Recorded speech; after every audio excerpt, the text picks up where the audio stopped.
히브리서 4장 15절부터 16절 말씀입니다. 히브리서 4장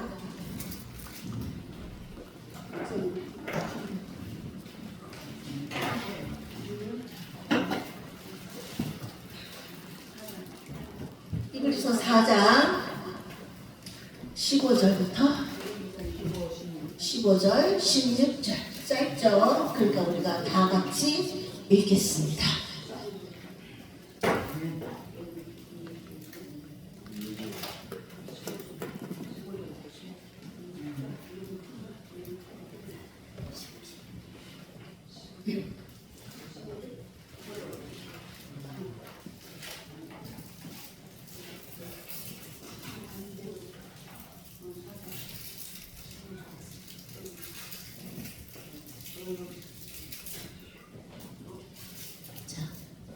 찾았죠?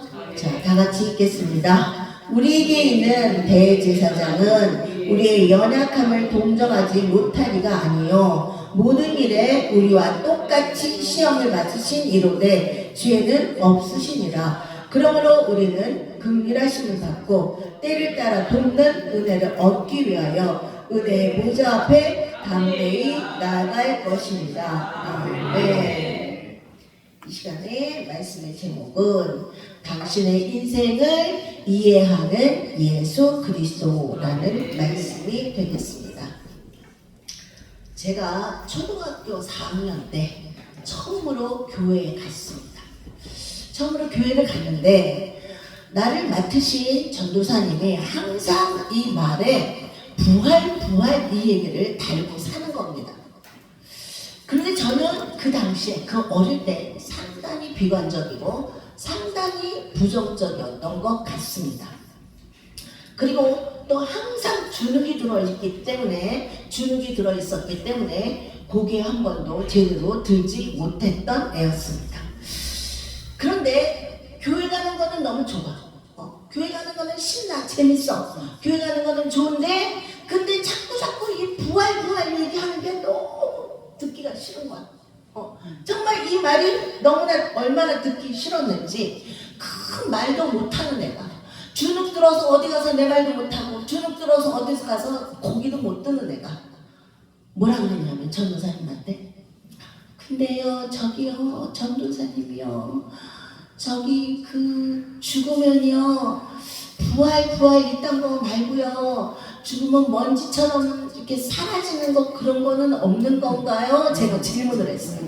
그때 전도사님이 깜짝 놀라더라고요. 먼지처럼 사라지는 거 그런 건 없어. 천국 아니면 지옥이지. 너 지옥에 갈 거야? 천국에 가야 될 거 아니야? 그러면서 막 깜짝 놀라시면서 막 그런 말씀을 하시는 겁니다. 그때 당시에 전도사님은 내가 하는 말에 얼마나 놀랐을까. 그 조그만 애가 그 꼬맹이가 죽으면 먼지처럼 사라지고 싶다 이렇게 말을 했으니까요. 그러니까 저는 그만큼 그 당시 조그맸을 때 참 비관적이었습니다. 굉장히 부정적이었습니다. 그래서 항상 주눅이 들어있어서 고개 한 번도 들지 못했던 애가 저였습니다. 누가 뭘 물어보면 대답을 못하고 그냥 얼굴이 빨개져서 쩔쩔 매던 애였습니다. 그리고 항상 생각하는 게 뭐냐면 이 찌질한 나를 하나님이 상관이나 하겠어? 아니 세상에 멋진 사람들이 넘쳐나는데 이 바보 멍충이 같은 나를 하나님은 돌아보겠어?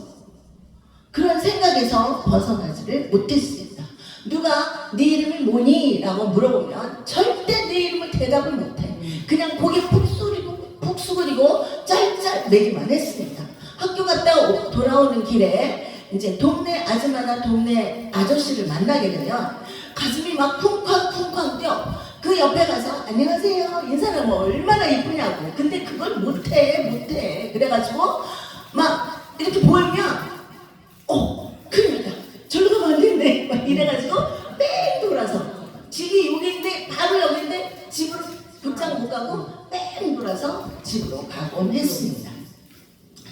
집에 친척들이 많이 놀러 왔는데요. 왜 친척들이 많이 놀러 왔냐면 우리 엄마는 시골의 그 서산, 충청도 서산 출신이에요.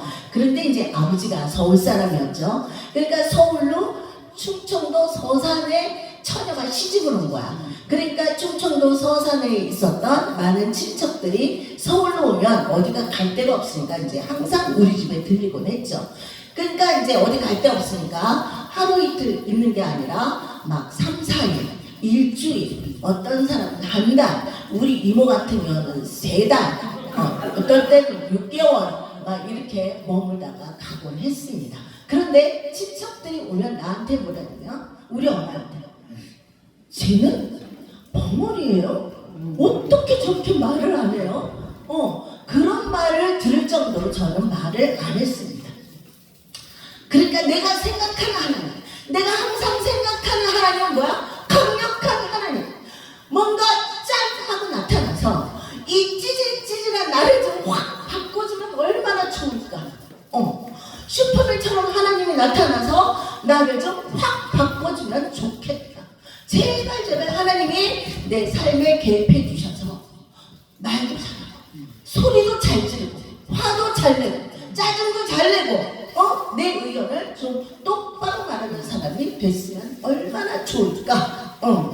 그리고 소위 똑똑한 애들, 똑 부러진 애들이 그렇게 부러울 수가 없었습니다. 그리고 또한 내가 해야 하는 말들을 다다다다다 말할 수 있는 사람들이 너무나 많이 부러웠습니다. 그렇게 나를 좀 나타낼 수 있는 사람으로 하나님께서 좀 바꿔주면 얼마나 좋을까라는 생각을 참 많이 했습니다.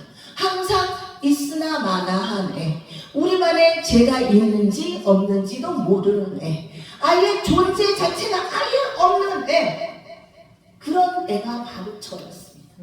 그런데 하나님이 어느 날 나보고 목사 안수를 받으래. 그때부터 이제 큰일이 난 겁니다. 세상에 이게 어쩐 일이야. 그때부터 이제 안절부절 난리가 났죠. 하나님한테 아무리 하소연을 해봤자 소용이 없었어요. 그래서 당시에 잘 알고 있었던 구리에 있는 예언하는 목사님을 찾아갔습니다. 그랬더니 목사님이 그러시는 거야. 이번에 목사 안수 받아야 되는데 안 받으면 안 되는데 하나님이 지금도 너무 늦었다고 하셔. 그러니까 이번에 꼭 받으세요. 그러면서 여러 가지 얘기를 해주세요. 그래서 거기서는 수긍을 해. 네, 알겠습니다. 받겠습니다. 근데 집에 오면 아니야. 받으면 안 돼. 그래서 수소문을 해서 백성역에 있는 예언하는 목사님을 찾아갔습니다. 거기서 똑같이 말을 해. 거기서는 네, 알겠습니다. 집에 오면 아니야. 받으면 안 돼. 또 수소문을 해서 파주에 있는 예언하는 목사님을 찾아갔습니다. 똑같이 말을 해. 집에 오면 거기서는 수긍을 해. 근데 집에 오면 아니야, 안 돼. 아니 내가 다녀가서 설교를 한다고? 세상에 말이 내는 소리야? 말도 안 되지. 아니 내가 다녀서서 찬송가를 부른다고? 세상에 이게 말이 되는 소리야? 아니 내가 다녀서서 기도를 한다고? 세상에 이건 말이 안 돼. 말도 안 돼. 나는 못해. 하나님 나는 못해요. 우리 집에 부엌에 딸려있는 그 베란다 뒤쪽에 가면 큰 도로가 있습니다. 그 큰 도로를 건너면 야트막한 이렇게 건물이 쭉 있는데요. 거기에 이제 우체국도 있고 이제 동사무소도 있고 그런 데가 있어요. 근데 거기에 이제 일부러 내가 가는 거예요. 가서 이제 하나님한테 소원을 하러 가는 거야. 하나님 여기를 좀 보세요. 1층도 교회죠. 5층도 교회죠. 지하도 교회죠. 3층도 교회죠. 여기도 지하도 교회죠. 3층도 교회죠. 이렇게 교회가 많은데 나보러 목사를 하라고요? 목사가 이렇게 많은데 나보러 목사를 하라고요? 하나님 생각이 있으세요? 없으세요? 나 같은 찌질이 바보 멍충이가 무슨 목사세요? 이거는 하나님이 창피를 당하시는 거지 이거는 말이 안 되는 거야. 그러면서 하나님을 막 끝도 없이 설득하러 그렇게 거기를 한 10번도 더 갔을 거야. 목사 안수 받기 전에. 왜냐면 어떻게든 안 받아야 되니까 받으면 안 되니까 그냥 마음이 막 안절부절 이제 난리가 난 거야. 이거 어떻게 해야 될지 몰라가지고. 그러면서 나도 좀 확 바꿔주면 얼마나 좋을까라는 그 열망. 여러분의 삶도 여러분의 인생도 뭔가 슈퍼맨 같은 하나님이 나타나서 나를 좀 확 바꿔주면 얼마나 좋을까라는 열망이 여러분도 누구나 있을 것입니다. 이건 아닌데, 내가 봐도 이건 아니야, 이렇게 하면 나는 안 돼. 근데 영 못하는 거, 내가 영 안 되는 거, 이렇게 해야 되는데 영 못해. 그러는 게 여러분도 누구나가 있을 거라고 생각을 합니다. 그럴 때 슈퍼맨 같은 하나님을 열망하게 되죠. 그런데 이제 내 삶에 이런 슈퍼맨 같은 하나님이 나타날 경우가 있는데, 이런 건 대부분 초신자들에게 많이 나타나곤 합니다. 왜냐하면 이 초신자들은 이렇게 슈퍼맨 같은 하나님이 나타나서 그들을 이끌어야 하기 때문입니다. 그래서 그들에게 갑자기 막혔던 것도 확 뚫리고 사업도 빵빵 잘 되고 그렇게 되기도 하죠. 그래서 확 기적을 체험하기도 합니다. 왜냐하면 영적인 어린아이이기 때문에 그럴 수밖에 없는 겁니다. 그러나 우리 삶의 현장은 항상 그러냐? 아니요, 그렇지 않을 때가 더 많이 있습니다. 그런데 더 중요한 것은 우리 하나님의 관심은 그런데 전혀 있지 않다는 사실입니다. 주님의 관심은 우리가 부자가 되고 하느님마다 빵빵빵 대박이 터지고 그런 것에 포커스를 두고 있지 않습니다. 보다 근원적인 것을 찾아서 그걸 해결해 주는데 온통 관심이 있으십니다. 그래서 말씀이신 그분이 이 땅에 오실 때는 슈퍼맨처럼 망도 있고 부흥 나눠서 오지 않으셨습니다. 이와는 반대로 승천하실 때는 많은 사람들이 보는 앞에서 하늘로 올려져 가셨습니다. 그러나 이 땅에 오실 때는 어때요? 아주 연약한 모습으로, 아주 초라한 모습으로 똥냄새 나는 마구간에서 태어나셨습니다. 아주 연약한 모습으로 이 땅에 오셨습니다. 그것도 창조주의 피조물인 마리아의 몸을 통해서 나오셨습니다. 창조주께서 피조물인 이 마리아의 품에 안겨서 젖을 먹어야 했습니다. 그리고 올 때 또 기저귀도 갈아줘야 되고 또 자장가도 불러줘야 되고 여러 가지 돌봄을 받아야 했습니다. 아주 연약한 모습으로 말씀이신 예수님은 그렇게 자라나야만 했습니다. 그렇게 성장하면서 걸음마를 배우기도 하고 걸음마 배우면서 넘어지기도 하고 그러면 또 울고 또 그러면 또 일으켜 세워주기도 하고 또 안아주기도 하고 그렇게 해야 됐죠. 아니 도대체 예수님이 아쉬울 게 도대체 뭐가 있습니까? 마리아의 그 품에 왜 안겨야 합니까? 그런데 예수님은 우리 인간들의 성장 과정을 똑같이 밟았습니다. 그러다가 아버지 요셉이 일찍 돌아가시죠. 그러다 보니까 어머니와 동생들을 책임지기 위해서 아버지가 하던 일, 그 목수의 일을 일찍부터 맡아서 하십니다. 그런데 우리가 생각하는 영웅들, 우리가 생각하는 신들은 그렇지가 않죠. 그 영웅들은, 그 신들은 하루아침에 짠 나타나서 막 빛을 발하면서 막 여러 가지 초자연적인 그런 능력들을 발휘하기도 합니다. 그러다가 위기 때마다 구해주고 그러니까 이제 사람들이 막 박수도 치죠. 그러나 우리 예수님은 우리 인간들과 똑같이 태어나고 똑같이 성장하셨습니다. 그러니까 우리 생각하는 하나님의 그 이미지와 하나님께서 생각하신 그 예수님과는 달라도 너무나 다른 거죠. 또한 메시아적 사역을 마치고 나서는 채찍에 맞아야 됐고 비참한 죽음을 죽으셔야 했습니다. 인간적으로 봤을 때는 철저한 실패죠. 그러나 우리의 죄가 되기 위해서는 채찍에 맞아야 되고 십자가에 달려야 하는 철저한 실패자의 모습입니다. 그럼 그게 도대체 뭘 뜻하는 걸까요? 그게 도대체 뭘 뜻하는 걸까요? 왜 그렇게 다 해야만 했을까? 그렇게 안 해도 되잖아요. 그 높고 높으신 신이 왜 그렇게 다 했을까? 그렇게 안 해도 되는데 주님은 여러분한테 짠 하고 나타나서 여러 가지 능력을 다 해내주고 그냥 가버려요.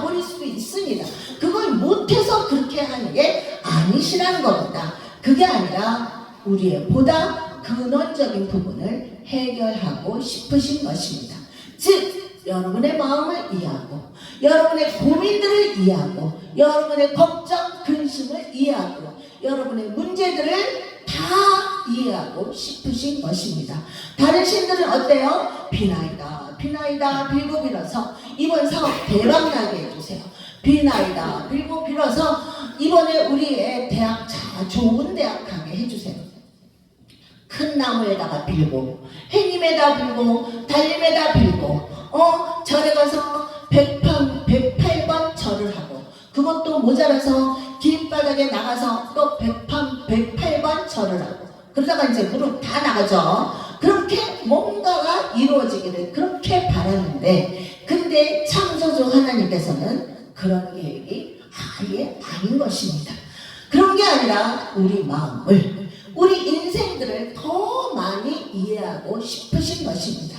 저 멀리 저 높이 있는 그런 신이 아니라 여러분의 삶의 고통을 여러분의 삶 속에 있는 아픔들 여러분의 삶 속에 있는 문제들을 더 많이 더 깊이 이해하고 싶으신 것입니다. 그래서 모든 실패를 맛보았던 예수님 모든 고통 속에 다 들어가셨던 예수님 그러니까 일반적인 은혜, 일반적인 능력을 행하고는 그걸로 끝땡이 아니라 난 너를 이해해. 난 너를 이해해. 이 말씀인 겁니다.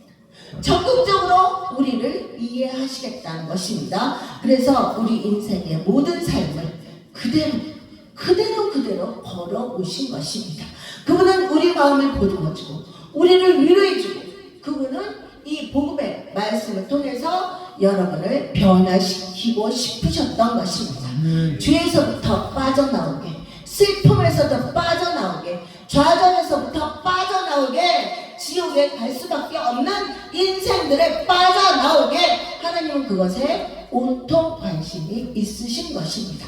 그것부터 일단 다 마치고 나서 일단 다 끝내고 나서 나중에 성공과 나중에 축복은 이것은 그냥 따라오는 옵션인 거고 진짜 하나님의 관심은 여러분의 마음속에 있는 그 문제들 죄 문제들 저주의 문제들 정말 이 굴레에서 벗어나게 해주고 싶으신 것입니다.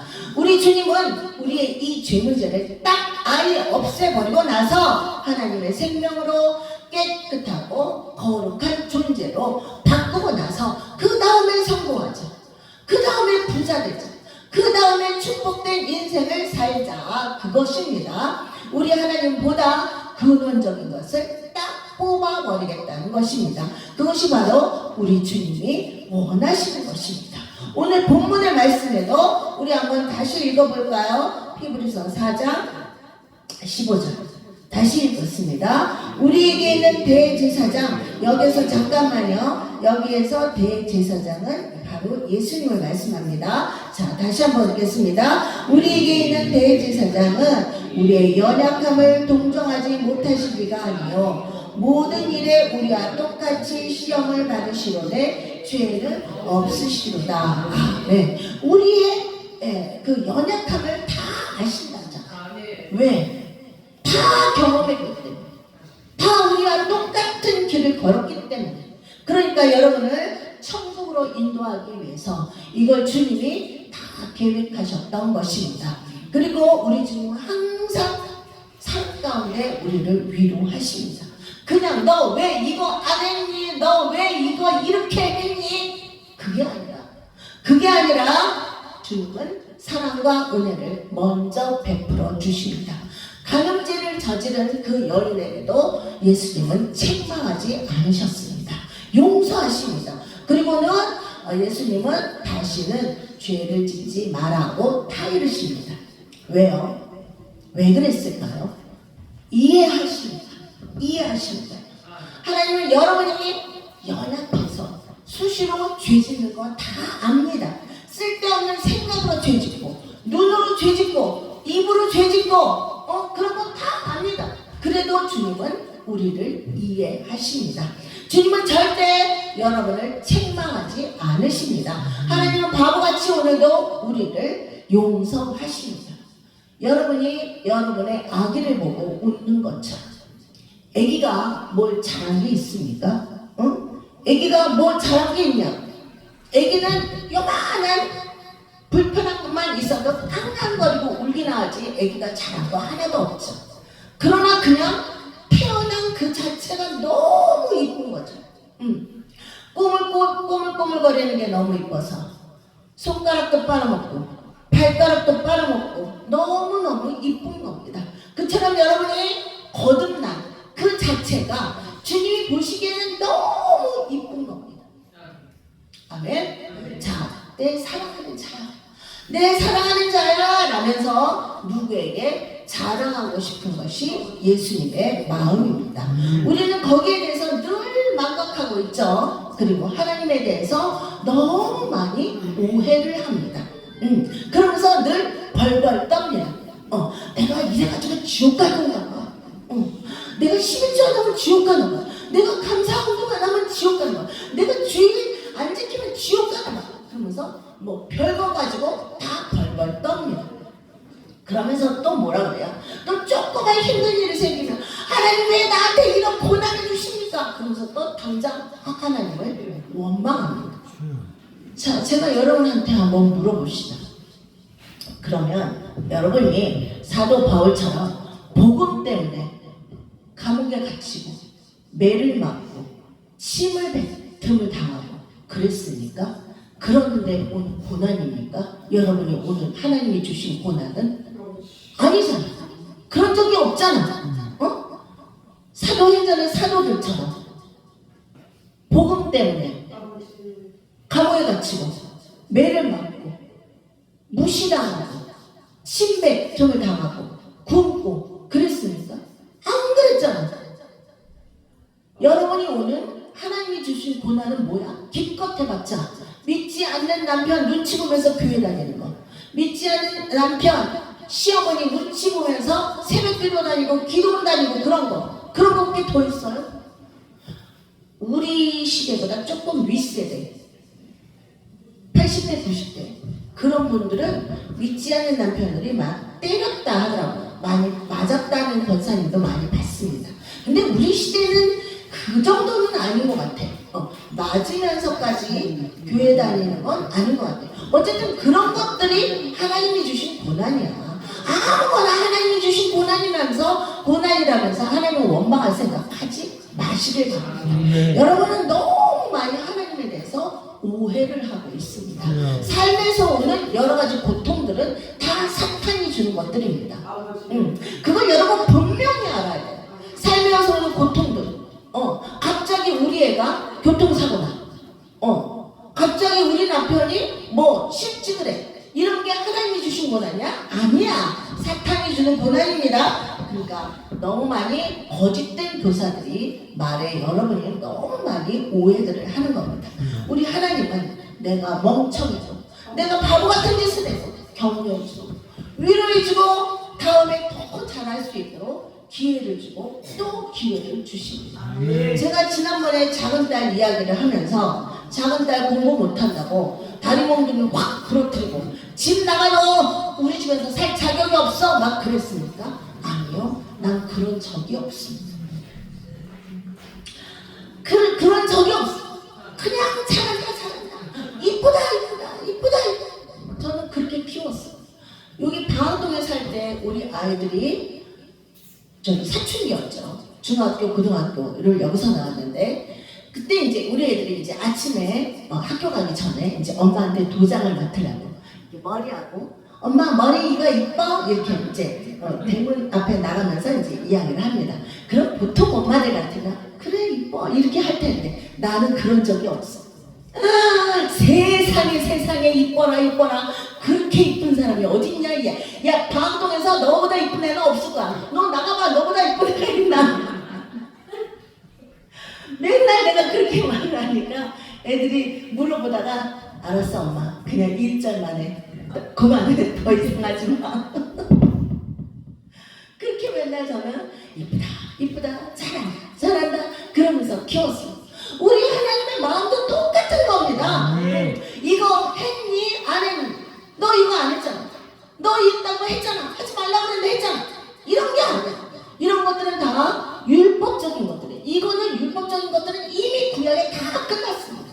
이미 다 끝난 거야. 근데 많은 교회 목사님들 또 성도들은 이걸 굉장히 헷갈려 합니다.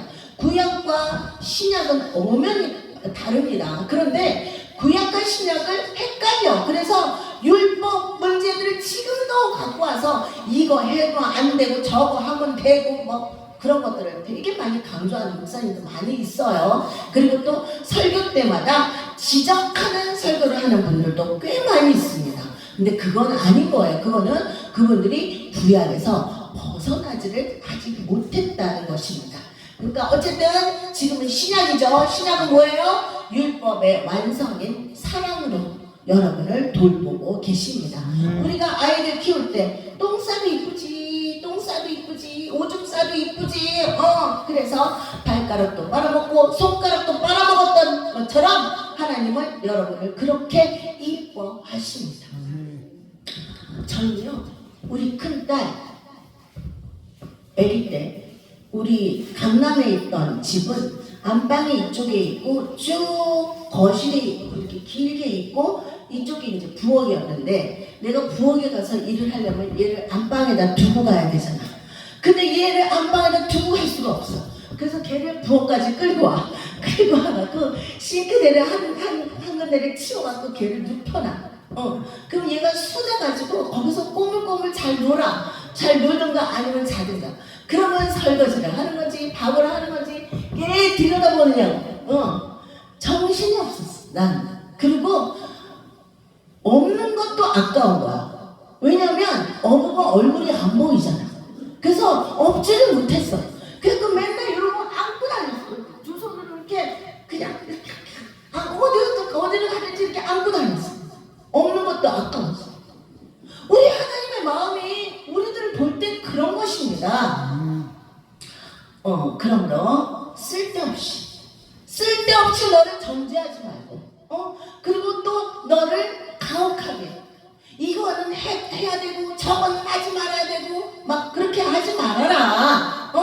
그렇게 너를 학대하지 말아라 라면서 당부하시는 것입니다. 예수님의 제자인 사도 요한은 그 사랑에 집중하다 보니까 예수님의 품에 늘 안기는 자가 됩니다. 예수님의 사랑이 얼마나 큰지 십자가에서 피가 범벅이 돼서 그 고깃 덩어리처럼 매달려 있어도 그 사랑을 잊지 못해서 요한은 폭풍 속에서도 주님을 올려다봅니다. 요한은 그때 아직 거듭나지 않았음에도 불구하고 어떻게 네가 나를 이렇게 사랑했니? 어떻게 네가 나를 이렇게 사랑했니? 예수님은 요한의 사랑을 인정했습니다. 진짜 제자는 예수님의 사랑을 경험한 사람입니다. 그래서 다른 제자들은 로마 교황청에 의해서 다 순교당하죠. 목이 잘리거나 화형을 당하거나 다 순교당합니다. 그러나 요한은 잡아다가 가둬서 풀무포 속에다가 집어넣어도 다시 살고, 이렇게 죽여도 다시 살고, 저렇게 죽여도 다시 살고. 그러니까 어떻게 해요? 로마 정부가 어떻게 할 수가 없어서 이 요한을 반모섬에다가 유배를 시킵니다. 그 당시에 반모섬은 무인도였죠. 아무도 살고 있지 않은 반모섬에다가 요한을 유배시킵니다. 그러니까 유배돼서 홀로 남아있는 동안 그 반모섬에서 사도 요한은 뭐를 해요? 요한 계시록을 작성하게 됩니다. 반모섬에 혼자 유배되어 있는데 하늘이 열려 환상으로 하늘이 쫙 열리는 거예요. 하늘이 열리면서 하나님의 말씀이 들립니다. 받아서 적어라. 그러니까 네 알겠습니다. 받아서 막 적어. 또 그 다음날 하늘이 쫙 열려. 받아서 적어라. 네 받아서 적어. 또 하늘이 쫙 열려. 환상. 그럼 받아서 적어. 네 받아서 적어. 그게 바로 요한계시록이에요. 그래서 요한계시록에 보면 뭐라고 돼 있어요? 내가 보니 이렇게 써 있는 게 요한계시록이에요. 그래서 요한계시록 다 작성하고 90세 넘은 나이까지 장수하다가 그리고 자연사를 하게 됩니다. 우리들도 내가 봐도 나처럼 내가 마음에 안 드는 부분이 있을 것이고 이걸 바꾸고 싶은데 꼭 바꿔야 되는데 안 바뀌는 것이 있을 것입니다. 그러나 말씀과 습관 사이에서 내가 점진적으로 바꾸면 됩니다. 은혜의 복음의 말씀 및 주님의 사랑을 받으면 우리 주님이 우리를 이해해 주시고 우리를 위로해 주시고 우리를 보듬어 주신다는 것을 알게 되면 이것이 효과적으로 점진적으로 바뀌게 되는 것입니다. 한 방에 확 바뀌면 얼마나 좋겠어요. 아니요. 그러나 점진적으로 바뀌는 것입니다. 진짜 성도는 주님의 사랑을 경험한 사람입니다. 주님이 나를 이해해 주시고 나에게 은혜를 베풀어 주시고 용서해 주시고 또 손잡아 주시고 오늘도 여전히 기회를 주시고 또 기회를 주시는 것입니다. 그럴 때 우리는 하나님을 절대 신뢰할 수가 있는 것입니다. 주님의 사랑 가운데 이해하심으로 여러분이 다 진짜 예수님의 제자가 되고 진짜 예수님의 일을 하게 되고 또 진짜 그보다 더 큰 일도 감당하는 그 위치까지 갈 수 있게 되기를 예수님의 이름으로 축복합니다. 아멘. 그 사랑 얼마나가 몇 장이에요? 그 사랑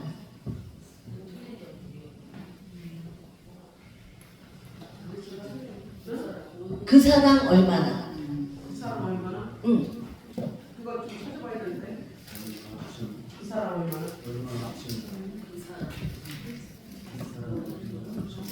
아니 얼마나 아프셨나 봐. 그 사람 얼마나? 그 사람 얼마나가 몇 장인지 좀 찾아봐 주세요. 이 밑에 거는 2150. 아, 그거 먹는데 이걸. 응. 25 1150 1150 2150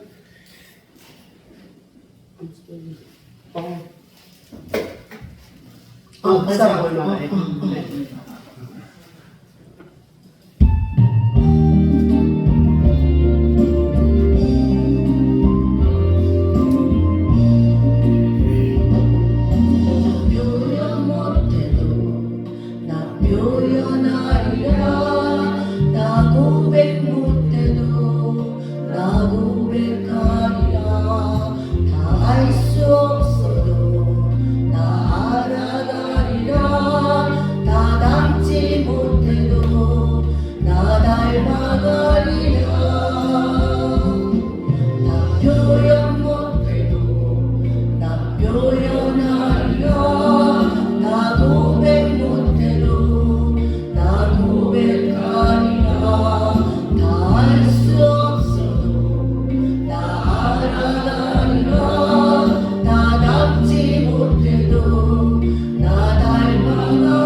주여 세 번 부르고 기도하겠습니다.